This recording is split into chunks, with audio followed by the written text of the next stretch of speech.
Hello friends, welcome back. As all of you know, BBK Electronics owns both OnePlus as well as the Oppo phones. But the major differentiating factor between the two phones or the two companies is the Oxygen OS on the OnePlus and the Color OS on Oppo phones. Now I have always stayed away from Oppo phones. This Oppo Find X2 is the first Oppo phone that I have been using now because any Chinese phone or Chinese operating system always feels like a caricature of the iOS and completely rip off of the iOS system settings. But with this ColorOS 7.1, I feel there is a lot of change that has happened, and I would like to compare both the Oxygen OS and ColorOS side by side so that you can know how close ColorOS 7.1 is to its sibling Oxygen OS. So let's start the video, guys. So let us start with the quick settings toggles. As you can see here in the Color OS, you can see that the quick settings toggles come down quite low like in One UI, whereas the OnePlus toggles are quite high up and you have to do some finger gymnastics to reach all those settings. Now going into the settings, let's see the settings panel. Now at the initial top part, you can see each brand has its own account settings that you have to register through them. Just below that, Oppo has gone with a more traditional airplane mode, which is usually inside the Wi-Fi and network settings, but since it is a very commonly used thing, so I think they have kept it outside Wi-Fi and network settings. Now in SIM card settings, you can see almost all things are similar, very minor differences here and there. There is this default SIM for voice call, messaging, mobile data, as well as there is an option of smart callback on the OnePlus. So whichever number you got the call, you can just dial and the call will go from that same number. In Oppo Find X2, this is called as callback based on call history, but both are basically similar. Now inside the SIM card settings, you can see that Oppo has a O roaming feature or Oppo roaming. So if you can buy their O roaming packages, you can dial international calls when you are outside your country. Even OnePlus has similar kind of feature, that is OnePlus roaming, which is inside the Wi-Fi and network settings, and you can do the same thing. Once you are roaming, you can purchase their packages to make international calls when you're outside your home country. Both OnePlus and Oppo has this Wi-Fi direct feature, as well as once you go into till inside the Wi-Fi settings, you can find that the Oppo has a dual channel acceleration and dual Wi-Fi acceleration. Dual channel acceleration means whenever your Wi-Fi is slow, the phone will automatically also connect to your 4G network and sync the data together to enhance the speeds. It has also a dual Wi-Fi acceleration feature where it can connect to two Wi-Fi networks to increase the speeds of the Wi-Fi. Now let us go into the display settings of the phones. In default Oppo launcher, whenever do a swipe down gesture, usually the search option comes up, and if you want the notification settings to be pulled down, then there is a setting inside the display settings where you can change it to have the notifications panel rather than having a search function. One more difference from OnePlus or Oxygen OS in the Oppo Color OS is that when you get a notification, you can swipe on any side to discard the notifications in Oxygen OS, whereas for the Color OS, you have to swipe either right or left for deleting or discarding the notification, and to go into further settings, you have to swipe in the reverse direction. So this left or right swiping can be configured inside the Color OS.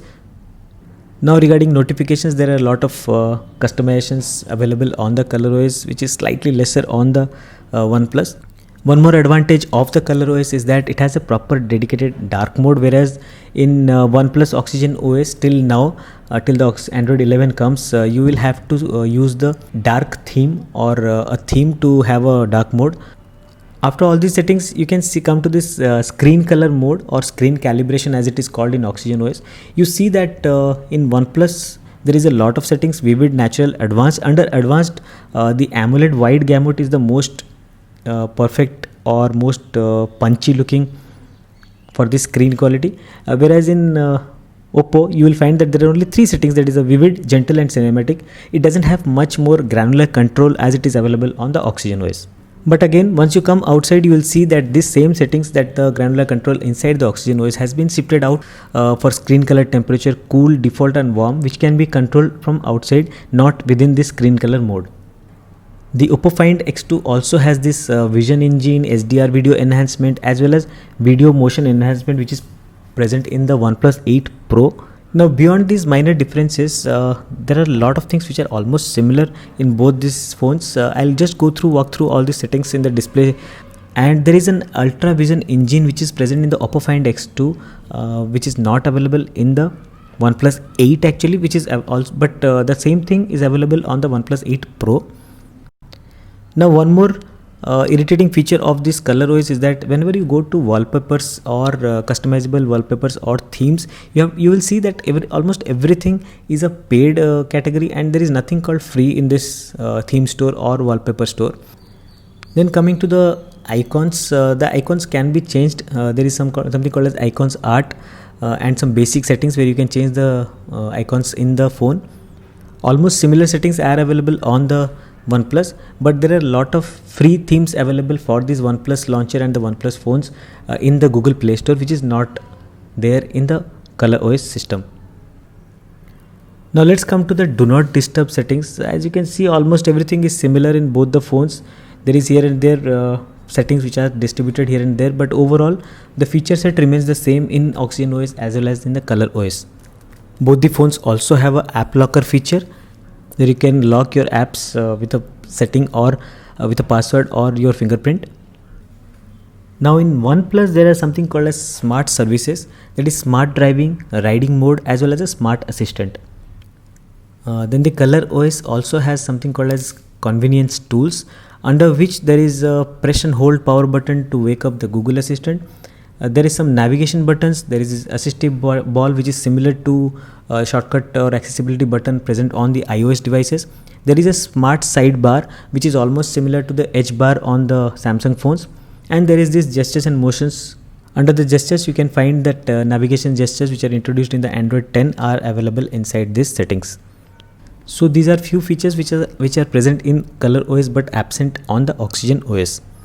Now both the phones have an important feature, that is the inbuilt screen recorder that is dedicated from the ColorOS or one OxygenOS, which is not available within the Android base operating system. Now again I will scroll through most of the settings so that you can have a look whether the feature set is different or same. So overall this is my first ColorOS phone that I have been using.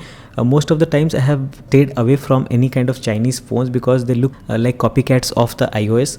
But I have been using these Oxygen devices for a long time, OnePlus devices for a long time, and I know the OxygenOS properly. But with the ColorOS 7.1, I feel Oppo has taken a lot of inspiration from OxygenOS and they have almost copied it down.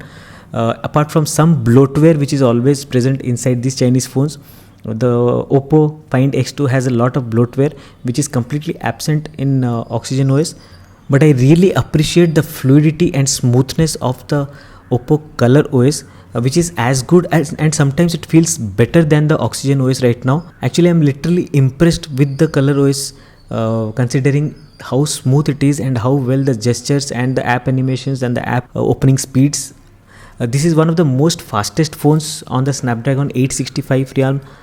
So overall, if you have been avoiding Oppo phones or ColorOS thinking that this is a caricature of iOS, rest assured that this is as good as the OxygenOS right now with added customizations. The only thing which may deter you from buying a Oppo phone right now is the added small bloatwares that they have added. They have added a own app market and some few features here and there.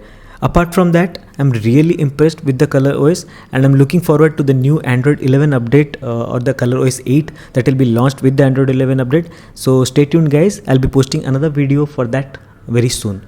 Thank you.